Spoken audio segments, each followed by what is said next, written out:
All right, Alex Wilkes with America Rising PAC. Alex, how you doing? I'm great, thanks. How are you? Doing pretty good. So, Kavanaugh's on the Supreme Court. Thank God. We're seeing, boy, we got through that. We are seeing, I think the question on everybody's mind now is, what's the impact going to be on the midterms, right? And we had a couple of polls right before the vote. One from local NBC affiliate, one commissioned by Fox News, which both showed Congressman Kramer with a 10-point lead, or a double-digit lead. One with 10 points, one with 12 points, over incumbent Senator Heidi Heitkamp. Now, that led a lot of people to believe that Senator Heitkamp saw those polls, she voted against Kavanaugh, she's sort of conceding the race. I don't necessarily think that's true. I think what's going to happen is Senator Heitkamp and her people are going to work very hard to shift the narrative away from Kavanaugh in the coming weeks and get it back on other issues. And they may be successful, because how much staying power does something like this, as tumultuous as it got, and certainly this was probably one of the most bitterly contested appointments our country's ever seen. How much staying power does that have to Election Day? I mean, is that still going to be something that's going to influence how people vote? Well, I think that that's something that the Democrats are hoping that will happen, which is that all of this newfound Republican enthusiasm will fade because conservatives have, in a sense, gotten what they wanted. But I do think that it would be a mistake to discount the kind of fire this has ignited among the base. And, look, this is not something new for conservatives. The Supreme Court has always been a hugely animating issue for the base. Look no further than 2016 elections when when people cited their top issue, which was the Supreme Court for about a fifth of Americans voting in 2016, they broke for President Trump 56 to 41%. So this has been something that has galvanized conservatives from the start. And I think that the Kavanaugh debacle has only infuriated them. It's reminded them of what's at stake, because I really think you could view it as a precursor to the investigations and the threats of impeachment that the Democrats are already promising if they retake the House and retake the Senate. So I think for, Heidi Heitkamp, obviously she has been in trouble for some time, being one of these red state Democrats, someone running in a state that the president won in 2016. And I think she certainly did herself no favors in coming out and voting against Kavanaugh's nomination. But, it is up to the president and it is up to Republican voters to keep that momentum going over the next 4 weeks, or we could start to lose the narrative to other issues or other concerns. I think you do make a very interesting point there, which is that what Republicans can do is make it about more than just Kavanaugh, right? Because I think for most people, Kavanaugh's nomination became about more than Brett Kavanaugh. It became this larger fight we've been having about Me Too and the politics of victim. I mean, there's all sorts of narratives and policy perspectives and stuff we can lump in there. I think what Republicans can do is they could say, look at the way Senate Republicans handled this. Look at the way, even before the accusations were made by Christine Blasey Ford and others, we had Democrats saying that Kavanaugh on the Supreme Court means women are going to die. Right? We had before there were protesters in Washington, D.C. lined up to protest President Trump's pick before he made a pick for the Supreme Court. They literally had signs that said oppose, and then there's a blank. And then as soon as he announced it, they wrote Kavanaugh's name in the blank. So I think Republicans could point to a lot of that and say the Democrats were not acting. The Democratic, if Heidi Heitkamp and other Democrats win their elections, that Democratic majority has not been governing in good faith, and there's no indication that they'll govern in good faith if they get the majority in the Senate going forward. I think that's going to be a powerful argument.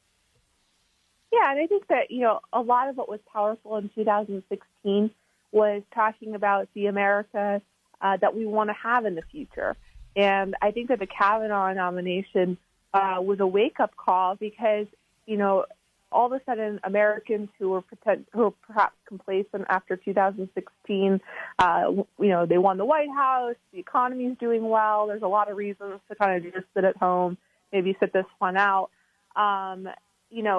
It reminded Americans about what's at stake here. And when one entire political party in America believes that we should undermine the fundamental American tenet of innocent until proven guilty, that's a really alarming place to be. That's a very scary, paradigmatic cultural shift that I think a lot of people said, wait a second, this is what's awaiting us if Democrats come to power. And I think certainly process, as you mentioned, played a huge role in that too. The Democrats behaved like children throughout this process. And quite frankly, I think that Senator Dianne Feinstein's actions need to be further investigated by the Senate because, there are very few people who had in their possession this letter that Dr. Ford sent. Leaking this letter to the press, whoever did this, exposed her privacy. This should have been handled and investigated behind closed doors in the Senate to preserve her confidentiality and to preserve Judge Kavanaugh's good name until the investigation was complete. But she tried an 11th hour Hail Mary to put the brakes to the nomination. And in doing so, I think blew up a lot of the, congeniality that's defined the Senate for so long as an institution. 701-293-9000, 888-970-9329, email talk@WDAY.com. I think another problem Senator Heitkamp says is it's her defense of her vote against Kavanaugh is a little confused because she's got campaign advertising and she's got other statements out there saying, I believe Christine Blasey Ford. I felt she was credible. But she's also got comments to local media saying that she also didn't necessarily disbelieve Brett Kavanaugh. Well, I mean, that seems like you're just sitting on the fence. And I think what she's trying to do is make it in service to a larger point, and she's actually said this, is that there were other conservative judges that President Trump could have nominated, which wouldn't have torn this country apart. But even that narrative is tough when, again, Democrats were lining up ready to oppose whoever President Trump nominated. Like they were ready to tear the country apart. It didn't matter what the name was. I completely agree. That is just such a bogus line to say that there were other people that the president could have nominated that would have been more acceptable to someone like Heidi Heitkamp. It's hard to remember, before the sexual assault allegations came forward, but even then, the Democrats' behavior was so disgusting and despicable. The way that they were carrying on, Chuck Schumer coming out at the very beginning and saying, we're going to do everything in our power to stop this nomination. I mean, who's to say that if the president had nominated, who's someone who's thought to be a more conservative judge, like Judge Amy Coney Barrett, that the reaction would have been any different. For liberals, this has always been about abortion. This is, the Supreme Court and everything that's wrapped up in it has always been about abortion. But I think that what Susan Collins so eloquently laid out in her great speech on Friday was that, in terms of the very complex process of bringing a justiciable case before the Supreme Court, overturning precedent, this is a very intricate matter that not any one person could achieve on his own or her own.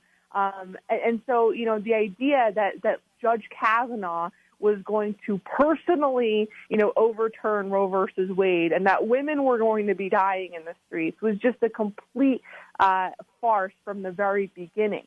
But this is the kind of, this is the kind of craziness that you're seeing on the left because this issue for them is that, extreme. And so I think that that's what this has always been about for them. And I think that, unfortunately, people like Dr. Ford and some of the other people who have come forward, they were used as pawns in really this proxy fight. Well, and that's unfortunate. So what about going forward? I mean, obviously we have a few weeks left until the election. what are we going to see? I mean, are Republicans going to try to keep the focus on Kavanaugh? Are Democrats going to? I think that's what's going to happen here. I think Republicans are going to keep talking Kavanaugh. I think Heitkamp and the Democrats are going to try to shift the narrative, back to trade or back to something else. We'll see if that works.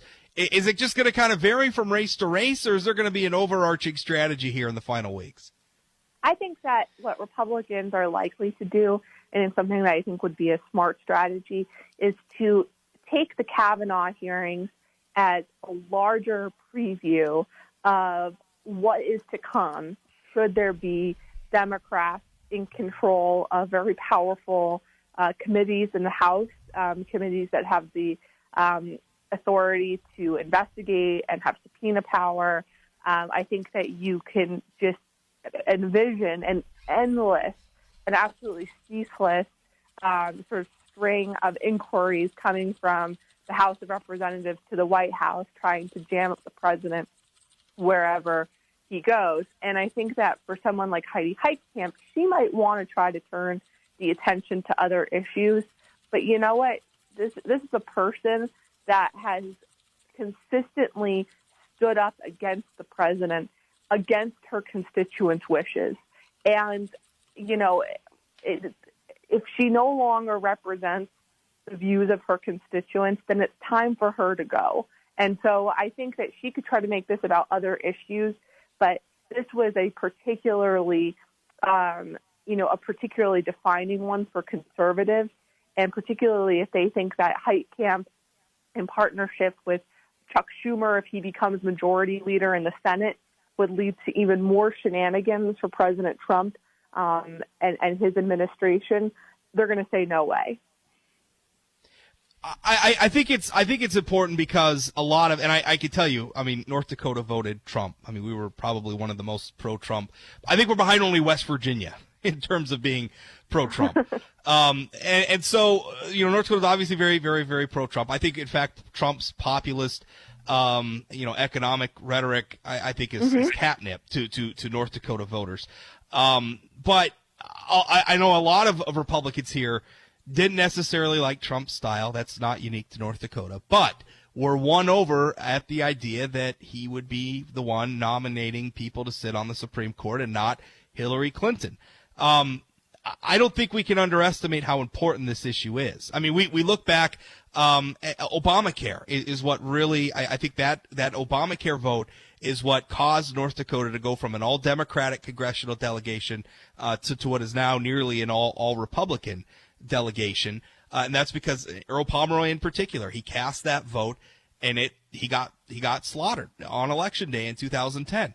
I think this has the potential of being the same thing. And you wouldn't normally say that about a Supreme Court nomination, but again, I think Democrats may be underestimating how important these Supreme Court nominations are to Republican voters, especially considering that President Trump may get a crack at a third nomination in the second half of his term here. So I'll let you have the last comments, Alex. Well, and I think that your comparison to health care is a particularly good one, because in 2010, health care was, of course, a defining issue. If you look at the particulars of it, we're gonna pass the bill before reading it. All the nonsense that was there from Speaker Pelosi at the time. There were a lot of policy-based reasons to oppose it. But the fundamental question in that election was, what do you want the role of government to be? And Republicans and conservatives and independents in that election sort of rallied up and said, hang on, let's pump the brakes on this. Government's going to be in my doctor's office making decisions for me in the most critical and private times of my life. I don't think so. And the Supreme Court is a similar sort of, bigger issue moment where it's what kind of country do we want to be? Do we want to be a country that presumes someone innocent until they're proven guilty? Do we want to be the kind of country where we ruin a person's life, where, without any sort of contemporaneous corroborating evidence? I think that this is one of these fundamental questions that people are going to remember in the same way that they remembered the health care vote. Alex, thanks for your time. Thank you. That's Alex Wilkes. She's from the America Rising PAC. You also probably recognize her from cable news. She's on there quite a bit. Hey, this is the Rob Report. We'll wrap things up right after this, so go away.